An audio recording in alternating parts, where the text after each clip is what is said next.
ఈ పడకగది యొక్క లేఅవుట్ సంప్రదాయ సెటప్లో బెడ్ మరియు వార్డ్రోబ్ను మాత్రమే కలిగి ఉంటుంది. కుమార్తె చదువుకునే ప్రదేశానికి స్థలం లేదు మరియు పడక పట్టికలు లేకుండా డెస్క్కి సరిపోయేలా కిటికీకి ఎదురుగా బెడ్ను ఉంచాలి. కానీ డ్రాఫ్ట్లు మరియు సూర్యకాంతి కారణంగా నా కుమార్తె తక్కువ నిద్రతో బాధపడుతోంది. స్థల వినియోగం చాలా తక్కువగా ఉంది. కుమార్తె యొక్క వస్తువులు ప్రతిచోటా చిందించబడ్డాయి. గదిని విభజనతో విభజించి చెక్క పలకను వెల్డ్ చేయడానికి కొన్ని చదరపు పైపులను తీసుకుని చివరకు నా కజిన్ ఇంట్లోలాగా గోడకు ఆనుకుని మెత్తని పరుపుతో హాయిగా నిద్రపోవచ్చు. ఇక్కడ కుమార్తె ఆలోచనాత్మకంగా కదిలే వైట్ బోర్డ్తో ప్రశాంతంగా చదువుకోవచ్చు. మేము దాని పక్కన తిరిగే షట్టర్ని జోడిస్తాము.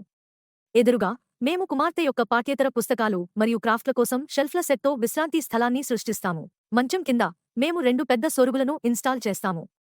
మొత్తం కుటుంబం కోసం వార్డ్రోబ్ లేఅవుట్ను ఆప్టిమైజ్ చేయడం ద్వారా మరియు గోడను బయటికి నెట్టడం ద్వారా మేము బెడ్రూమ్ స్థలాన్ని విస్తరింపజేస్తాము. మేము విశాలమైన వార్డ్రోబ్ ప్రాంతాన్ని సృష్టిస్తాము. చక్కగా స్టైలిష్గా ఉన్న ఈ చాలా అందమైన బెడ్రూమ్ చూడండి.